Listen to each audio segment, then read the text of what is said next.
Good morning guys! Happy Tuesday! Akala ko magre-rest lang ako ngayon sa bahay, yung parang hindi kaalis. Kasi kahapon nga, malis na kami ni husband at inabot talaga kami ng maghapon. Alam mo yung gusto mong nasa bahay ka lang na mag-rest ka lang, na ma-feel mo yung bahay na wala kang ginagawa. Kasi kahapon, pagdating namin, oh my God, gabi na kaagad. So wala na kaming choice. So ngayon, si husband lang muna dito. Ayan, si Kathleen nandoon na nga sa labas. Oh. Ito binuksan ko ng bunggang yung pinto namin. Alis na kami. Ayan ang aming baby girl. Pink na naman siya. Yan talaga yung favorite niyang color. Ang pink. Ayos na ayos siya ngayon. Si Kathleen naman yung driver ngayon. Kasi kami yung may lakad ngayon. Si husband lang muna sa bahay. Dahil nga para magkapahinga din siya. Kasi kahapon nga sabi ko, inabot na kami ng gabi. Ibig sabihin, nakauwi kami mga ano na, mag 2 PM na. Tapos pag dating namin, nilagay lang namin lahat yung mga frozen sa freezer. Alis na naman kami, punta na naman kaming clinic, animal clinic. Tapos mga 1 hour kami doon. Ibig sabihin, naabot din na maghapon ba? Pag makaalis talaga ng bahay, naabot ka talaga ng maghapon, lalo na pag na-traffic ka dito. So ngayon, pupunta kami na Landers. Kumbaga yung Landers, yung parang Costco, kumbaga. Ka-Costco dito sa Philippines. So, kung gusto mong bulto-bulto na bibilhin, may bibilhin ka, punta ka lang sa Landers. Pero kailangan magpa-membership ka. Magkano membership, Kathleen? 500 pesos lang naman. Sa Australia nga kano ba yun? $50 ba yun? Mga nasa 1,000 mahigit. Pero kami member kasi kami talaga sa Costco. Nag-expired ba yun? Nag-expired siya. Kailangan mong i-renew. Oo. Ewan ko lang dito sa Philippines. So ngayon, dahil kailangan naming bumili ng kailangan sa shop, Prince Price na yan, doon ka na sa bultuhan. Hindi yung tingi-tingi. Kasi pag sa SM lang kami bili, walang malugi ka ba? Kaya doon yung puntarya namin ngayon. At saka itong baby girl namin, kailangan naming ihatid. Hindi na nga ito nakapasok kahapon. At saka ngayon, absent. You're absent to this baby yesterday and today. You don't go school mula nung Halloween. Napasarap siya ng bakasyon sa amin. Sinulit na ng baby girl. Kasi nga, Halloween, tapos yung birthday niya. Tapos kasi minsan lang hindi naman siya makapunta sa bahay. Kagaya niyan ngayon, yung mami niya nandito palagi. So, pag nag-i-school siya, pag walang maghahatid sa kanya, paano siya makapunta? Unless talagang sadyain mo siyang sunduin doon dahil nasa 45 minutes nga yung biyahe papunta doon sa bahay nila. Right, baby girl? Did you understand what I'm talking? Very good girl siya kahapon. Pati nga si Jan, sabi, you're good girl ha, you didn't give us a hard time. Oo, kasi minsan, di ba, pag magsama ka ng bata, ayaw ni husband na magsasama ng bata. Kasi nga, minsan nagkukulit. Ano mga ituturo or ano lang talaga siya. Good girl lang siya kahapon. Hindi ba hassle? Tahimik lang siya. So, nung nagutom siya, binigyan ko na lang siya ng biskwit sa loob ng grocery. Kung ano yung binili namin, binawasan ko na. Kasi babayaran din naman yun Tapos binilhan ko din siya ng maliit na tubig. And then, after that, gusto pa rin niya, pabili pa rin siya ng Jollibee. Kaya dumaan kami doon sa Jollibee. Hindi, Jollibee daw gusto niya. No, it was Jollibee, baby. It's not McDonald's. See, natatawa siya. Siguro nakalimutan lang niya. Mommy, next time Jollibee. Tapos, doon pa naman sa Jollibee, kailangan pag nag-order ka, machine. Minsan, tinulungan niya ako pindot-pindot doon sa machine. Sino? Si Camila, sabi, Grandma, like that, oh. Ano na ito? Ano nang next? Buti alam niya. Grabe talaga. So, siya yung nag-guide sa akin. Grabe mga bata ngayon. Talagang, sabi niya, si Grandma, I'm smarter. Sabi pa naman niya sa akin.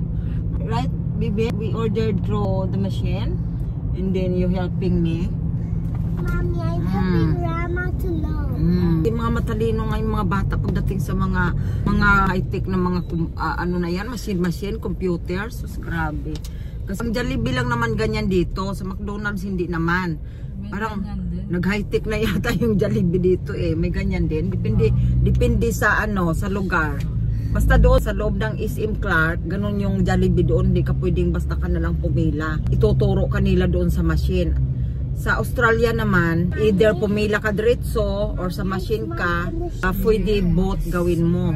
Hala, Kathleen, may pinatahi pala. Dadaan tayo dyan, Kathleen? I-drop off mo nga ako dyan saan patahian dyan. Nandoon yung damit kong dress eh. Buti na lang dito kami dumaan guys kasi yung pinatahi kong damit. Hindi pinatahi, nagpaputol ako. Ang damit ko, dahil sobrang haba yon. Dito kasi pag nagpaputol ka, ang mura lang. Sa Australia, naku, babayad ka na ng $50. Paputol lang yun ha. Si busy na dito. Ayan. So ito dito yung area na to. Ayan yung medical center. Diyan kayo nagpaano, Kathleen? So dito yung street ng shop namin ng aming milk tea mga guys. Ayan. Ayan siya. Hindi pa tayo nakaano, rating. Pag may makita kayong sign na malaking milk tea. Lampas pa sa shop. Harap lang ng animal shop ba? Ayan lang. Shop namin. So may drop off pala dyan si Kathleen. Ayan na, diba? Cellphone mo. Ay, tita! Ang cellphone na iwanan. Tapos ayan yung mga katabi. Yung katabi is full supply. Okay, you give. Ayan ang aming manager. Sige. Tapos yan yung may-ari. Tita, you don't know! Binigay mo na yung bayad. Binayad mo na. Resibo. Mamaya na lang. Ano? So siya lang muna dyan ngayon. Si Maki lang muna magbantay sa shop dahil nga busy nga itong kanyang partnership. Saan na yun? Busy ngayon. Yung may makita kang ano, yung ay tuturo ko sa iyo. Doon pa yung sa unahan pa. Yun na nga, unahan pa diyan. Ay, liko tayo. Ay, sige, wag na. Si kami lang ni Jan next time. Pupuntahan na lang ni Maki. Saan ba yun? Hindi, kami na. Pambayad pa eh. Hindi pwedeng iwanan yung shop. Pag kami na lang dalawa. Pag kami dalawa. Na guys, nakita nyo naman ang aming maliit na shop. So, si Maki lang muna ang magmamanage ngayon. Dahil may mga lakad nga. Mabuti na lang din. Kaya naman niya. Mamaya pa yun siguro mag-busy pag mga labasan ng ano, mga break time ng mga student kasi bibilihan sila, lalo na sobrang init ngayon. 30 degrees pala dito ngayon guys sa Philippines. Yung aso niya nga binenta na stroke na matay. Ha? Sobrang init kasi kahapon. Tangina, sakit sa balat. Anong aso? Yung aso niya. Aso ni... Paano niya nalaman na na-stroke? Sinabi sa kanya. Oh my Binenta God. niya yun, 13,000. Tapos doon sa pinapagbentahan yung nakakuha na matay. Ba naman nakabilad sa init. Eh bakit na binilad? Kawawa nila. Hinihingal. Oh my God. Eh paano nga hindi hingalin? Sabi mo binilad pa sa init. Ibig sabihin, ang kulungan na sa init? Nandoon. Nakamotor dito guys. Kailangan alerto ka. Muntik na nating masagi. Dire-diretso ako. Oo.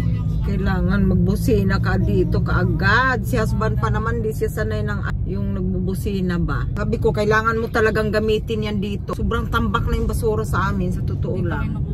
Hindi pa. Kaya nga bumili na kami ng malaki, di ba? Dumadaan kasi sila Miyerkules or Huwebes. So malalaman namin yan bukas. Finally, nandito na kami sa Landers. First time ko ngayon.